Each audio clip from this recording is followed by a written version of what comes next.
We're going to begin today with some brief introductions, but first I want to tell you how happy I am that we are even here having a forum with our county commission candidates, because to be honest with you, last spring, some of us were not even sure this was going to be happening.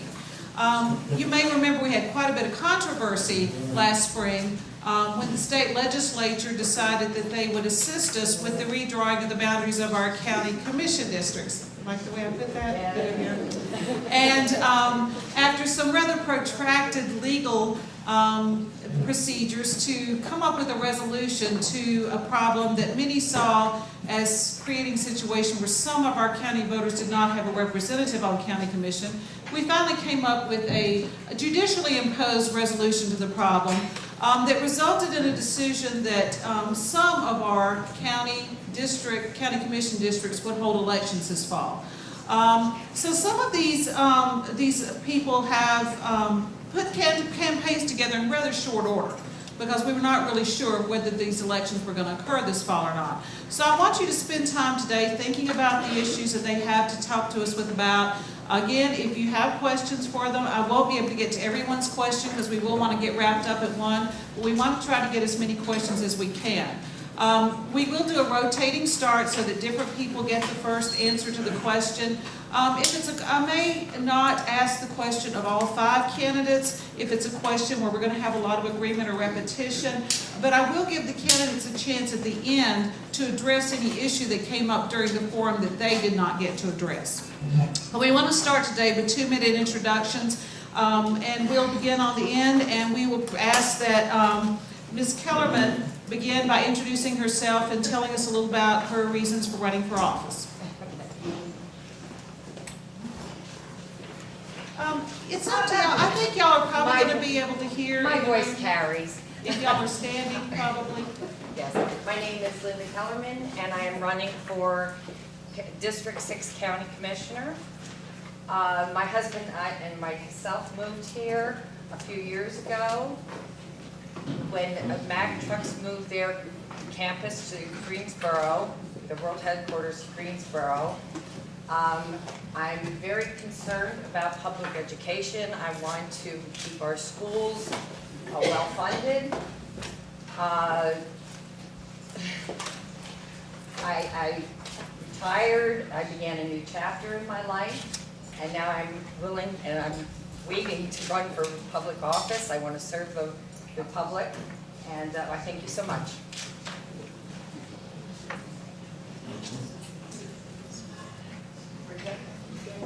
I'm sorry, my question editors are here. Mr. Gibson? Thank you. Well, good morning, or good afternoon, I'm not sure what time it is. I'm Paul Gibson, and I'm running for re-election of the Guilford County Board of Commissioners in District 5. I have been a commissioner, I'm in my 3rd term.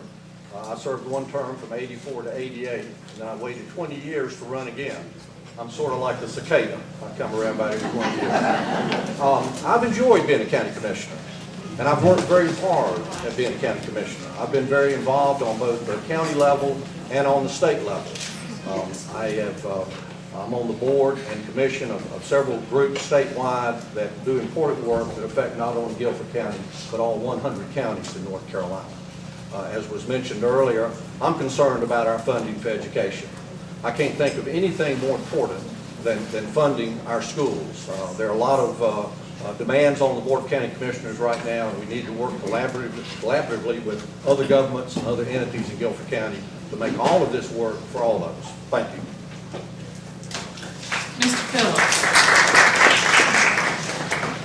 Thank you to the League of Women Voters and gentleman present as well. Thank you very much for the invitation. Briefly about me, I always like to mention my wife, who I've been married to this July for 30 years. And I have 2 grown daughters, 24 and 21. One lives in Raleigh and is married, and another here at UNCG is an education major and a senior. I'm a financial advisor for 26 years and a small business owner. Most people ask me, well, why, Jeff, are you running for county commissioner? And along with being a little crazy, I recognize there are other reasons, and I just asked Mr. Branson to help me really quickly stretch this out. This is the And I only have less than a minute to run through this fast, and that's why it's a visual, maybe difficult to see from a distance. But this is provided by the Guilford County Budget Department, and across the top are the years from '99 to 2012. And along the bottom are green circles from left to right, and this is every year where spending exceeded the previous year. And as you can see, it's very consistent there, except for a little pause in 2010 and 11. Every red check mark above the green circle is a year in which property taxes increased, the rate increased. That's concerning to me. Last 5 out of 8 years that's occurred. And above that, and it's a little harder to see, but this red block goes from left to right. This is the debt service every year that when we've had an increase. So those kinds of things concern me greatly. And again, thank you for your time. Mr. Branson. Good afternoon, ladies and gentlemen. I appreciate you giving me the opportunity to come before you today to speak. My name is Jerry Allen Branson. I'm a small business owner from the southeast Guilford area. It's family owned and operated since 1946. We employ 42 to 50 people pretty much on a yearly basis. And I'm married to Rhonda Stout Branson, who's coming up on 23 years. We have 2 kids. They're both involved in the schools, so I have a direct connect with Guilford County schools. My daughter is at UNCG Early Middle College, and my son is at Nathaniel Green.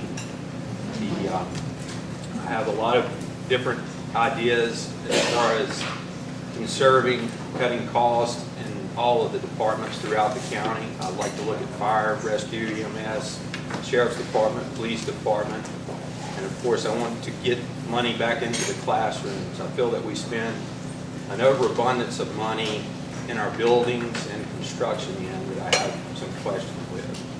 Thank you. And Mr. Perkins. Thank you. Hey, I'm Kirk Perkins. It's good to be here today. I'm from McLeansville, and I'm serving my 2nd term as county commissioner. I was elected in 2004 and then re-elected in 2008. I served as chairman of the board in 2008, and currently I'm serving as vice chairman. Being a county commissioner is really not about politics. It's about people. It's about issues. It's about constituents. I'm a firm believer that what's good for one part of the county is typically good for all the county. And as people call me and I try to discern what their needs and issues are to try to help them, it gives you a better insight of what's going on. And most of us really are all here for the same thing. We want, a quality lifestyle for our families. We want our kids to be able to be educated. We want to have jobs that are meaningful and that we can make a living. And I think as a commissioner, I've tried to work to increase the possibilities of all that. I think education is the key for our future. We could never fund the Board of Education for what they really need when you look at 72,000 kids, 125 schools, 10,000 employees. But I've worked hard to make sure that we have the cut funding. And as the population increases, obviously our needs and concerns. Some people say, why would you want to be a county commissioner? Because of the negative things that go on. But I can truly tell you that for every negative thing I've seen as county commissioner, there's 100 positive things. So again, thank you for being here and listening today, and I look forward to re-election and continuing to serve. Our timekeepers will be timing 1 minute for your responses, and I'm going to begin with Mr. Perkins. What do you see as your role as a county commissioner in the relationship that goes on between public education and then the overall economy of Guilford County? Well, first of all, I'm going to stand up because some people black out. Our goal, our job as county commissioners is really specified by the statutes of what we fund. I think our board's always tried to fund more than what would be our basic legal requirements. I think it's important to work with the school board, which is also an elected board. I've tried to do that. I've been a big proponent of education. I graduated Northeast High School. My son graduated Guilford County Schools. I'm a believer in Guilford County Schools. I look at the things that we're doing with early college and middle colleges, Gateway, McKeever, and on and on and on. So I think what we do is when you have this many people involved in schools, we affect the lives of not only the students but the families. So I've worked hard to fund the schools. I've attended functions in the schools. We've built a lot of new projects in that I think are worthwhile. And as long as I'm a commissioner, I'm going to make sure that I do everything I can to fund education because I think that's really one of the basic building blocks of our society. Mr. Branson, what do you see as your role as a county commissioner in the issue of the relationship between funding public education and the overall Guilford County economy? And I am for funding the Guilford County schools. I'm a 1985 graduate of Southeast Guilford, lifelong county resident with 2 kids in the school system. My wife was a prior Guilford County teacher for 12 years at Gibsonville Elementary. Again, I stated in the beginning, I would like to see more money go back into the classrooms. I feel that we have some flaw in the construction end in our bond packages that we put forth out here over the last few years. I'm all for funding schools, good quality education. I just feel that sometimes in the construction engineering phase, we may need to look countywide at one particular building for the elementary, middle, and senior highs, and go back throughout code changes and update as the laws change.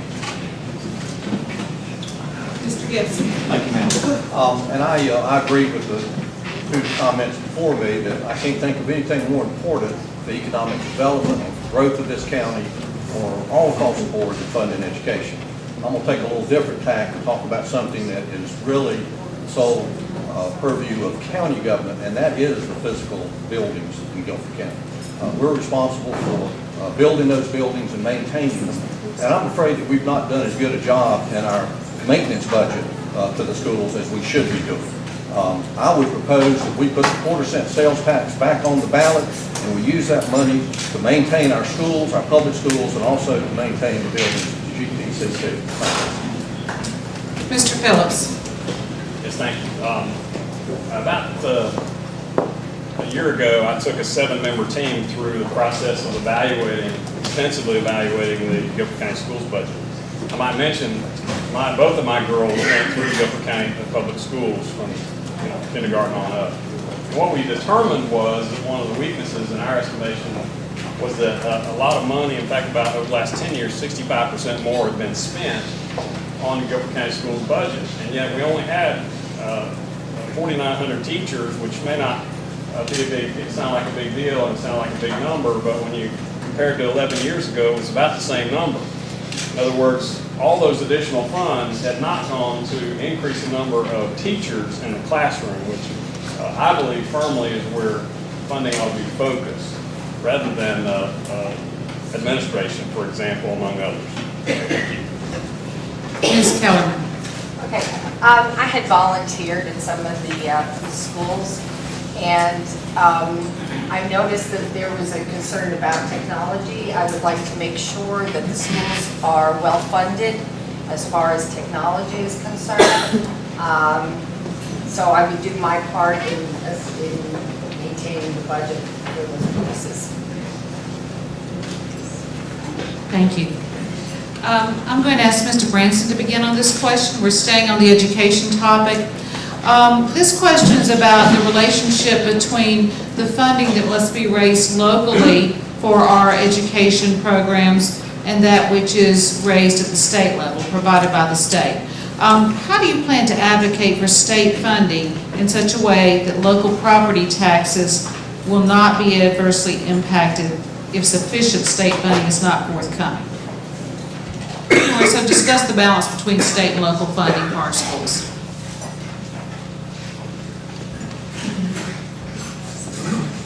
Again, I think that's going to depend on the amount of students per capita that we have in the county schools as far as state funding is concerned versus the Guilford County taxpayers' money going to the schooling. To lobby the state, I feel that we're going to have to excel with our grades, our college programs, and also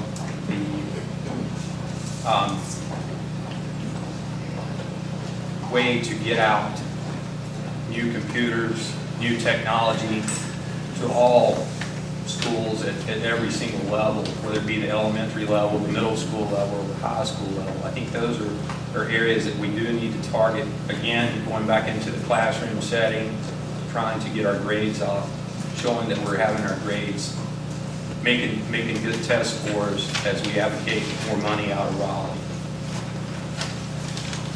Mr. Gibson.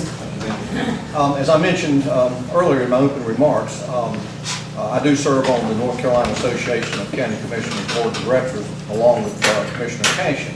And we spend a lot of time in Raleigh doing exactly that, lobbying the state legislature, asking them for things that not only Guilford County needs, but all 100 counties in North Carolina need. We need to increase the funding for our schools. Again, that's how we're going to get out of this economic mess. And our job as county commissioners is to look as far down that road as we possibly can and predict the future and prepare for that future. And again, the schools, the funding of those schools, which is our responsibility, is vitally, vitally important to get us out of this economic situation. Thank you. Mr. Phillips. About 45% of the overall Guilford County budget is directed to Guilford County schools, which is a huge, huge number. Approaches $300 million. A year ago, I mentioned we made a suggestion, and that includes debt service, by the way. But we made a suggestion to actually reduce the funding to the school system by about $15 million, never touching the classroom. I think that's a significant indicator. We always felt strongly that teachers were sacred. I mentioned that a little bit ago. And we emphasize it again. If even a portion of those recommendations had been considered in terms of reduced spending, we could have avoided a property tax increase a year ago. I think it's critical that we balance not just spending money, but efficiently spending money on education against the needs of other needs in the community. Ms. Kellerman, the balance between state and local funding for our schools. Well, I understand how important that our schools are to the county and economic development. Like I said, the first thing that some of the people did that were transferred from the Allentown area was they got off the bus and they checked out the schools just to make their decision whether or not they wanted to move into the area. So we need to keep up the funding. We need to work with Raleigh to help promote our schools, to help fund our schools and our teachers. Mr. Perkins. Thank you. Well, I think as a commissioner, your job is to be knowledgeable and to be an advocate. I've tried to visit all the schools in my district and in around the county. I've been to dedications in the schools. I truly believe the teachers are key to our students. But let's not forget about our classified employees. Let's not forget about the people that clean the buildings and cook the lunches and drive the buses. So I think it's important that we elevate all those people in our minds and understand what they do in the overall picture of education. Now, we've had legislative meetings with our Guilford delegation, Dr. Burns and some of the school board members for years have had us to get together and advocate and talk to our delegation and also listen to the school board. The school board members are elected officials that really know what's going on in the schools. I think it's incumbent on the commissioners to have a good working relationship with the school board, which I've always tried to do. And Sandy's here also, I don't want to miss anybody. But I think it's important that we, as a commissioner, understand that education is vital. But, you know, we have many other things we have to look at, too. So it's a balancing act. What is your position on the county's investment in more sustainable building practices? And I'm going to begin with Mr. Gibson. Thank you, ma'am. Well, we certainly need to pay more attention to green buildings. We need to be smarter about what we do, and we need to be smarter about how we spend your tax dollars. You know, we certainly need to build buildings that don't use the energy that some of the old buildings did. And it's just the right thing to do. It's a smart thing to do for our community. And for Guilford County. So we need to pay special attention to that and make sure that we are spending county tax dollars in a reasonable way. Thank you. Mr. Phillips. You know, I appreciate green building and sustainability issues, but I just do really, in fact, I live not far from Northern High School. It's a beautiful school, middle school as well. Proximity Hotel is one of my favorite buildings in the whole city. Nevertheless, while I appreciate it, our county's tax dollars are at risk. The hardworking people of this community who spend so much money of their hard-earned money on these types of services, we really do have to give some care and balance to new facilities that are being built and constructed against the sustainability of our spending habits, which I've already alluded to are a major concern to me and I think most taxpayers in this community. Ms. Kellerman?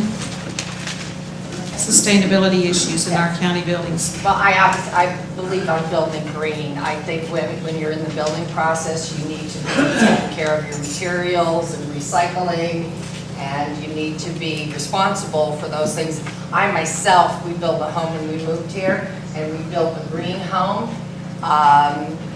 It's paying for itself, so I believe strongly in sustainability.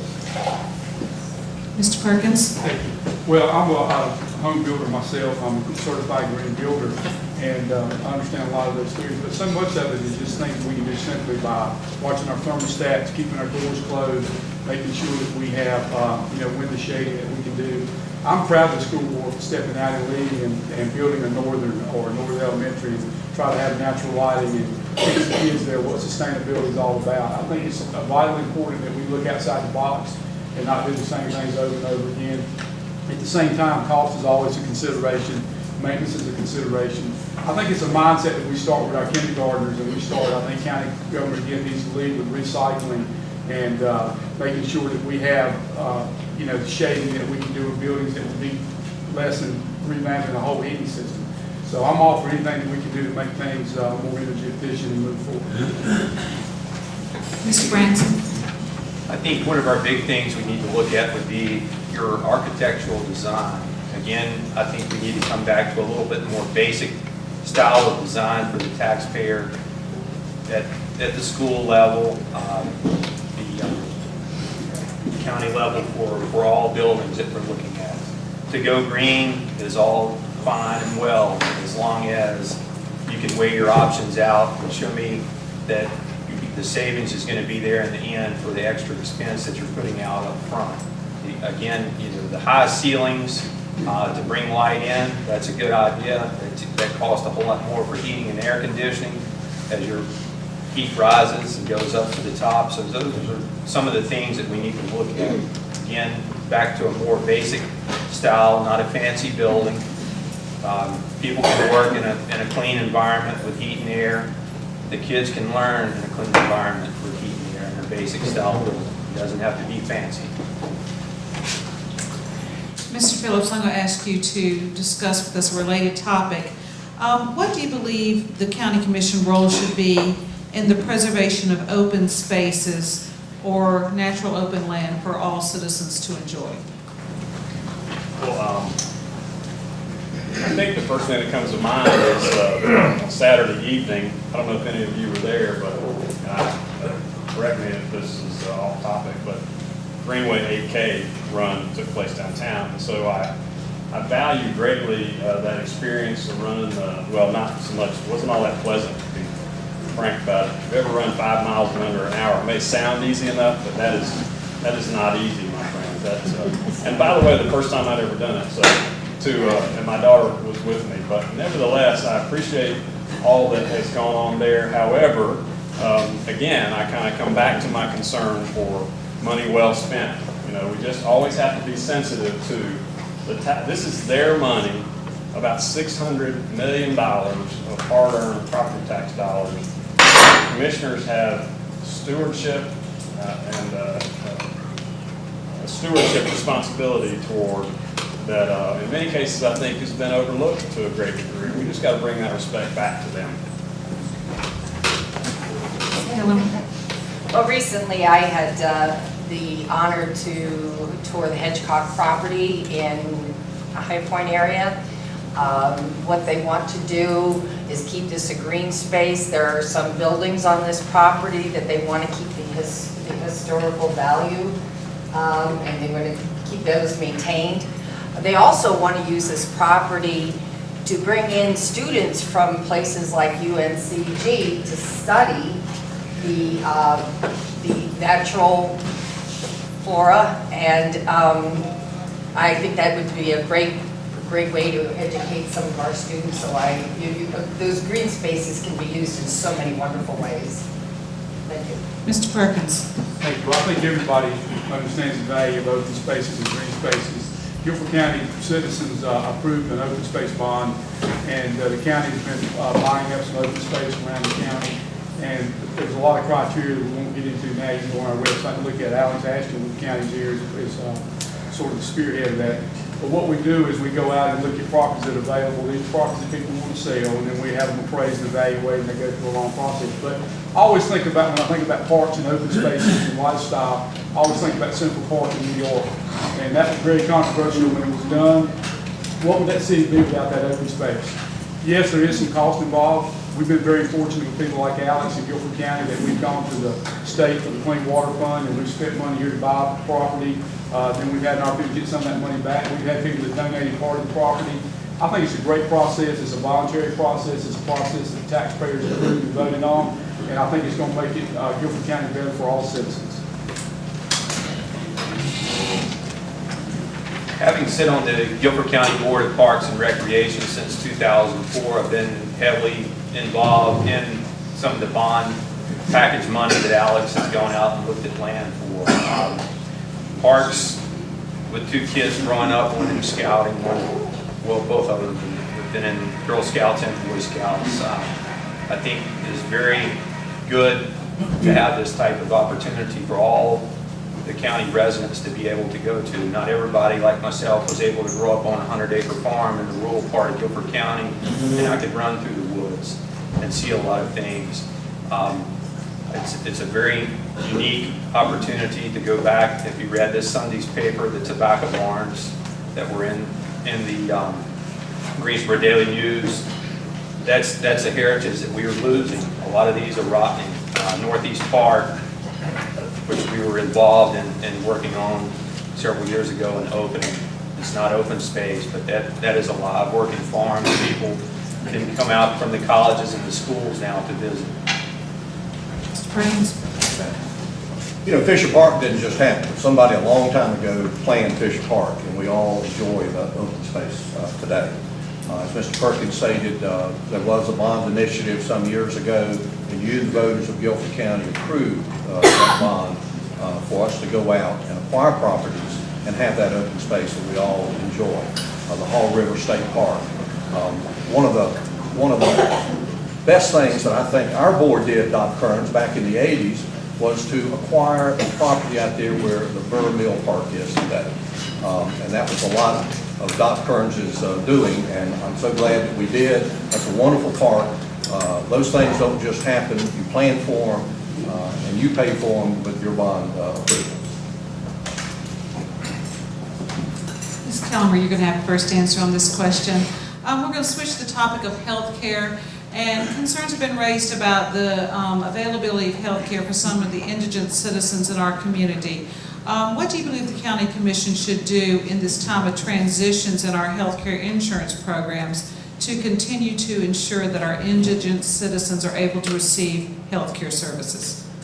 Well, I understand we have a good dental program, and I believe we should maintain those types of clinics for these people to come into and receive good quality health care. Mr. Perkins? Thank you. Well, first of all, I want to congratulate Mayor Green and our health department and the people that work so hard for citizens all over this county. It's amazing the things that they do with dental and child care, health, and vaccinations, and on and on and on. As commissioner, I've always been a proponent of whatever we can do to fund health care that will help the less fortunate people that need health care. You know, when we don't address these needs, it just escalates and costs us all more money, especially when you think about communicable diseases, sexually transmitted diseases. If we don't take a lead in that, Guilford County was one of the first to just celebrate, I think, 100 years of the health department since I've been a commissioner. We've been leaders in North Carolina in addressing health care needs and issues. So as commissioner, I've always tried to listen to the professionals. You know, we know a little bit about a lot of things, but maybe not much about anything, but I do know that our health department works every day to make Guilford County better for all citizens. Mr. Branson?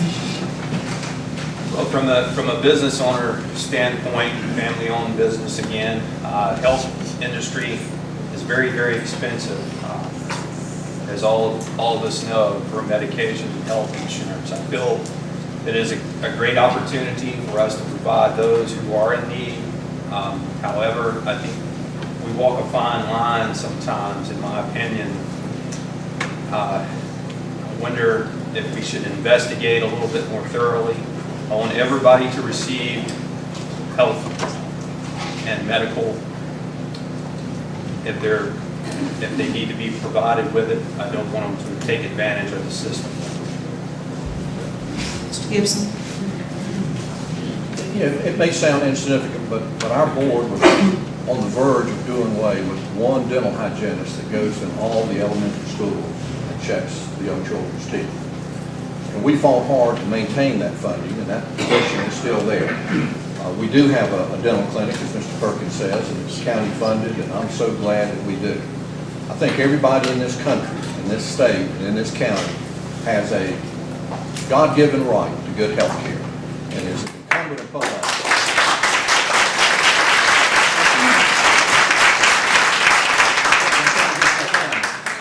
And it's incumbent upon us to make sure that those folks in Guilford County who cannot afford good health care, that we provide it for them.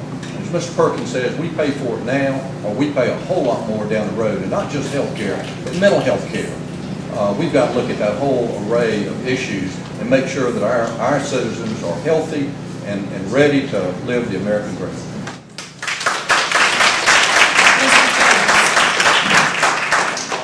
I would agree with, most everything that's been said here. I think it's a critical issue to provide health care to those who are less fortunate, and dental care for that matter. However, I think the eligibility requirements that one would have to, pass through probably should be considered, probably should be looked at carefully. And I think that's an area that county commissioners have responsibility to help foster that type of process. In other words, folks who may be able to participate in part or in full in paying for their own health care, who may not currently be doing so, that should be reviewed. And that has nothing to do with a lack of sensitivity to people in need. And if you know anything about me, go to my website and look at the video regarding my community service. I do a lot of work here with people who are much less fortunate than anyone in this room. So thank you.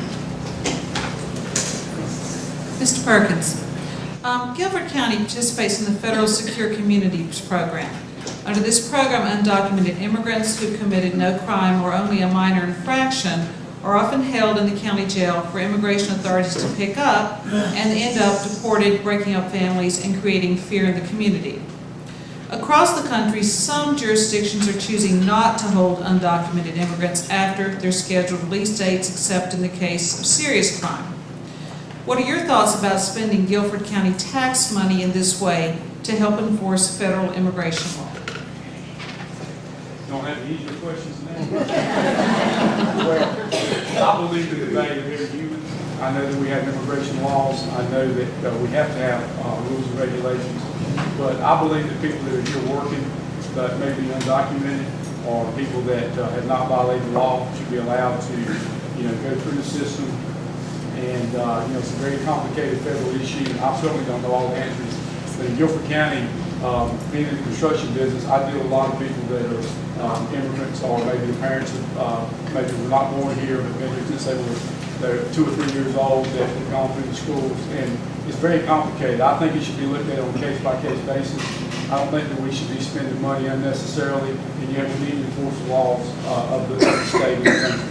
I don't know exactly what that answer is. I would like to see on the federal level and on the state level that we would have some clarification of what we need to be doing in Guilford County. Thank you. Mr. Branson, what are your thoughts on spending Guilford County tax money to help enforce federal immigration law? I'm going to have to relate to a whole lot of what Mr. Perkins said there. I agree. Being in the construction industry, a lot of these folks that come to the area to work need the job, support the families. I don't have all the answers for that particular question that you have asked me. I think they need to go through the proper process to have their green card to be here to work. I think the employers should look into that as they put them to work and make sure they have all the credentials and everything is on board and right to be here and be able to work, because the workforce today it's sad to say, everybody wants a cozy air-conditioned job making $100,000, $150,000 a year, and a lot of them don't want to do manual labor. So we have to rely on these folks. We need these folks to help us do some of this construction. Mr. Gibson? I believe with all my heart and all my soul that we need to have big old signs at every entrance to Guilford County saying, "Welcome, everyone."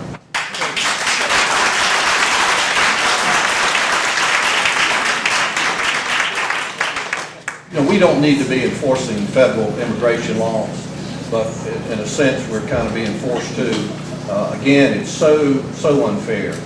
So many of these folks were brought to this country as children. They've lived here their entire lives. They know no other place. There needs to be a path for those folks to become citizens of this country, and currently, there is no path. There is no path. That's a myth when they say go get in line. There's no line to get.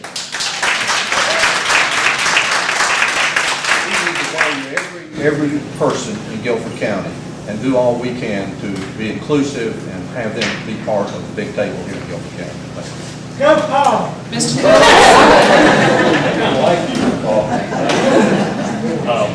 This is a very sensitive topic, and I'm not going to spend a lot of time on it. I think it's been covered fairly well.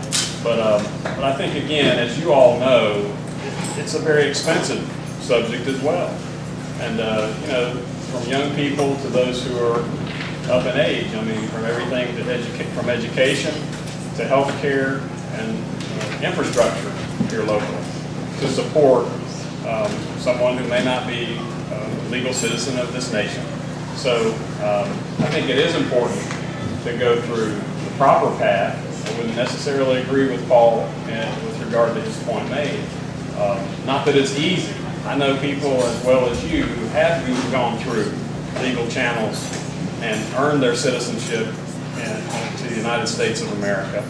And you know, they are concerned that others are here in this country benefiting from all that all of us work hard to achieve and are not necessarily paying their fair share.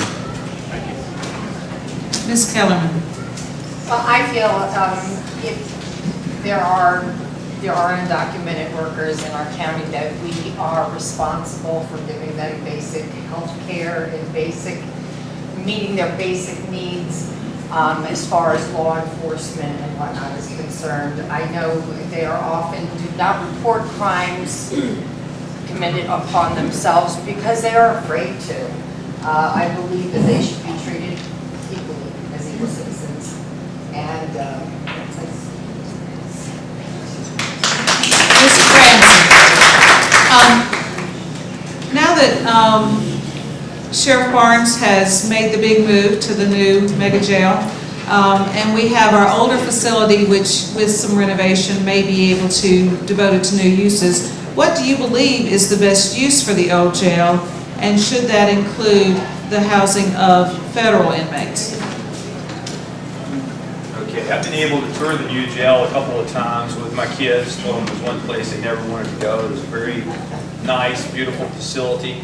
It's not plush by any means. Don't care to go there and visit on the weekend, during the week.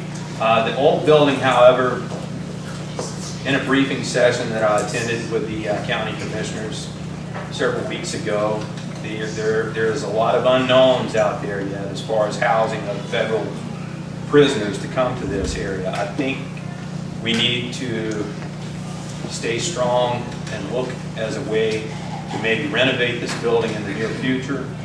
However, my strong concern with that is how many federal prisoners is the state of North Carolina going to bring to Guilford County if we were to go out and spend that kind of money. I think that's a question both of these two guys sitting on my right and left do not know yet. That question was not answered in the meeting. It was brought up in the meeting. So we need to, first off, have an idea of the number of prisoners that would come to the old area before we do a lot of renovation. Mr. Gibson, what do you think is the best use for our old jail facilities? The library, a museum.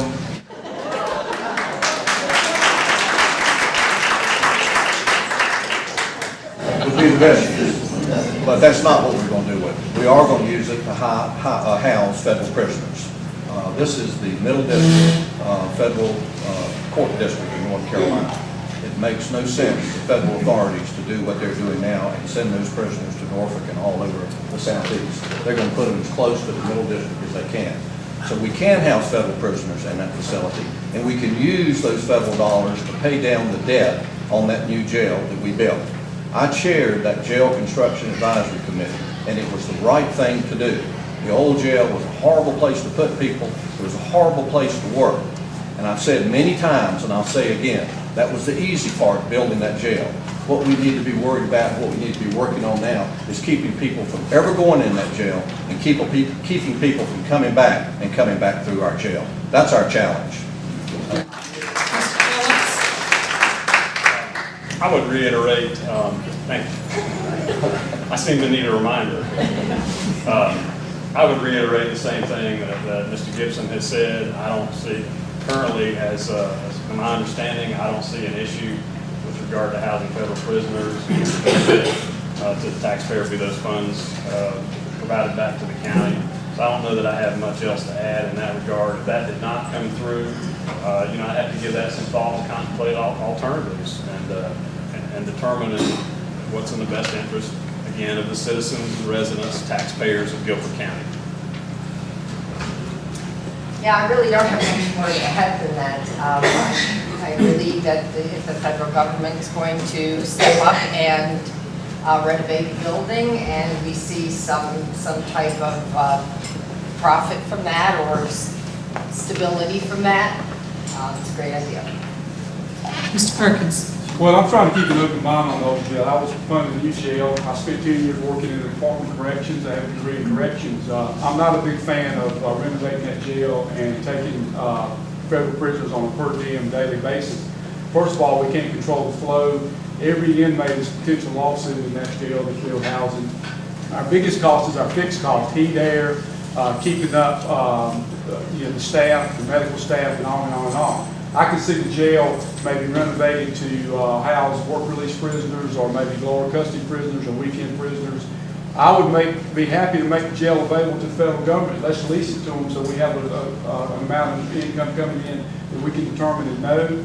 And then if they want to take it over, it's such a great location, come on in, we'll rent it to you. You put whoever you want to there, you put your federal officers in there. I think it's snake oil to think we're going to make money on keeping the inmates over there. If you look at our fixed costs and our variable costs and the per diem costs to keep those inmates, it's not a problem. Guilford County is good at a lot of things, but making money on the jail is not one of them.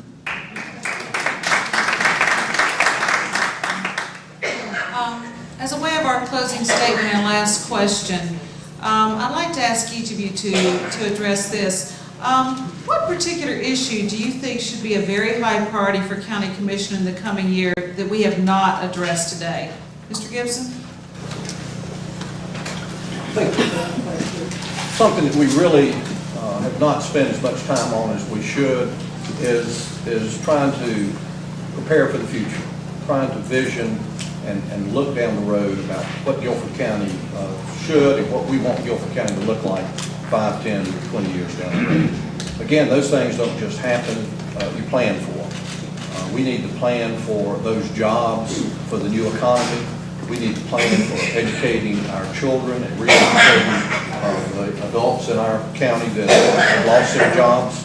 So I think that strategic planning process, and part of that needs to be accountability. We need to look at the programs that we have, and if we determine they're not doing what we want them to do, then we need to tweak them. But it's strategic planning and accountability, I think, that we need to spend some time on. Mr. Phillips, what issue do you think should be high priority that we've not discussed today? Well, we haven't spent much time, and Mr. Gibson alluded to it, on jobs and job creation. And that is a significant priority for me as well. As you may know, there's an unemployment rate of 10.2% in Guilford County as we speak. That's about 27,000 people who are currently looking for and cannot find jobs in this county. That's deeply concerning to me. I believe that there's a relationship between the unemployment rate and a county's tax rate, and that relates to spending. And I've mentioned this earlier, but when you have this kind of increase in spending year after year after year that forces tax rates up to sustain that kind of spending, you have a debt level that's in excess of $1 billion that will require $100+ million beginning next year in debt service alone. You've created an atmosphere, friends, that is detrimental to job creation. When you look at other counties that surround us, we have the highest property tax rate. That's in the Piedmont. When you look at combined city and county tax rates, we have the highest in the state of North Carolina compared to any urban metropolitan area. These are issues that are stifling job creation. They're not enhancing job creation. And unless we get our arms wrapped around these issues that are basic principles of the free market, then we will have a very difficult time attracting new business and keeping the businesses that we currently have in our community. Thank you very much for your time today. I really, truly do appreciate your ear and consideration. Thank you. Ms. Kellerman? Okay, I would like to propose that we plan for the future when we put bonds up for vote. Back in 2008, there were a lot of bonds approved, and that is why, one of the reasons we're in the type of debt we're in today. So I propose that you take, before these bonds are put out there for the public to vote on, we take a look at them and we study their impact down the line. Now, no one could have prepared for the collapse of the economy back in 2008, but I think we always have to remain mindful that that is a possibility of happening again. Mr. Perkins? I think really if you get down to the individual, we think about what's good for every citizen as much as we can as elected officials and as human beings and as business people. I think that's really kind of the bottom line. A lady called me one day and said, Kirk, I'm really disappointed with the school board. I don't like the way they spend money. I wish you wouldn't fund them any money. Of course, that was a little, that was a little far reach, but I told her, I said, we don't really determine how the school board spends their money. We fund them, and they're elected officials that we need to lobby. We have some comments we can do. A few months later, she called me, she says, Kirk, they're renovating the school in my district, and I want to make sure that they get all the money they need for that. And it kind of hit me, and I kind of paused, and I said, well, tell me what the difference is between, a couple of months ago and now. She said, well, my kids go to that school. And it's kind of funny in a way, but it's kind of profound in a way. And as a commissioner, when I'm up there voting, and it's difficult sometimes, yes, no, whatever, I try to remember that every kid is somebody's kid. Every person at jail is somebody's brother, son, cousin, neighbor. Every person that's working for Guilford County is somebody's family. And if you do that, you will typically make what you think is the right decisions. I don't have kids in school. I'm planning on not spending time in jail all this. I did spend mine a couple of weeks ago. And I worked 10 years in prison, but I always had the keys. And when they locked that door and put me on that other side, it was really kind of profound. I knew I could yell uncle and they'd let me out. But I tried to kind of stay there and see how that would feel to be there for a night, or how about 6 months or a year. So if you think about what other human beings are going through, you'll always make the right decisions as a commissioner the best you can. Thank you. Mr. Branson?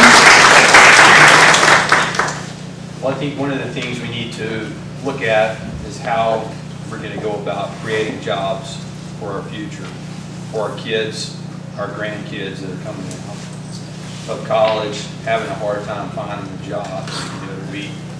We're back and forth in a bid process or war between the states and the counties. And again, as Jeff had mentioned, we had one of the highest tax rates in the surrounding area in the Piedmont Triad. We need to look at ways to market to lure business in here and keep business in here. Our infrastructure, our highways, our colleges, our GTCC campuses that are around is ways that I feel we need to market the area. I would like to see a law passed on a state or federal level where everyone wants to hand money out to lure big business in here. go by the wayside. I feel it should be open game for everybody. Again, your rail, your air, your highways, we're centered in the center of North Carolina on the eastern seaboard with access to run up north, south, even into the Midwest. You know, from the transportation industry, this is one of the things that I'll look at. I cover North Carolina, South Carolina, and Virginia. We need the golden opportunity, I believe, is here for us if we can just put the package out in the right way to lure business to Guilford County. Thank you. Beginning with Mr. Perkins, 1 minute please for our candidates to give us a closing goodbye. Thank you. Well, again, thank you for your attention and the questions. And as you see, I always say as commissioner, one of my things is that I found that pretty early on, the hard decisions are hard and the easy decisions are hard if you really look at them. And there's really no simple decisions.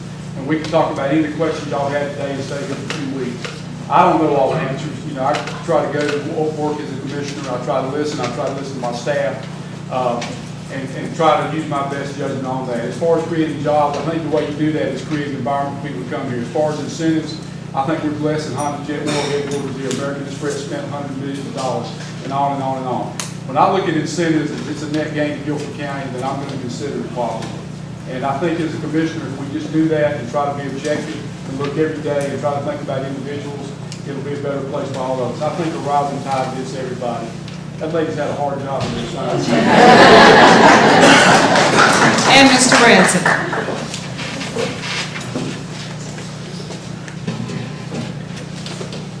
All right, in my closing statement, it'd be an honor to represent the folks of Guilford County. I ask for your prayer, support, and vote as we move forward towards November. This is a tough battle for me, being a rookie. Like I said, I'm here in business. Been a lifelong resident of Guilford County, but I've never thrown my name, so to speak, out into the ring of fire. I don't have all the questions and answers to everything, but I will try to perform a good quality job if I do become one of your next county commissioners. I will work hard for folks in Guilford County. I will work hard for North Carolina, and I look forward to serving. Thank you. Thank you, Mr. Perkins and Mr. Branson, our candidates for District 4. And our District 5 candidates, Mr. Gibson. Thank you, ma'am. There's a very clear choice between the two candidates in District 5. My opponent's campaign theme is limited government. My campaign theme is accountable government, open government, responsive government, not limited government. Our job, our main job as county commissioners is to improve the lives of our citizens. Both health care, jobs, and education, and all those different issues. We've got some debt, and it's all voter-approved debt. Most of it is building new schools, and I'm proud to live in Guilford County. We've always supported education in Guilford County, and building those new schools is a great investment in our future. I didn't particularly want to build that jail, but we needed a new jail, $100 million, and I might add that's also voter-approved debt. So, you know, we do have the highest tax rate in this area, but look around. You want to be in Guilford County, you want to be in Castle County.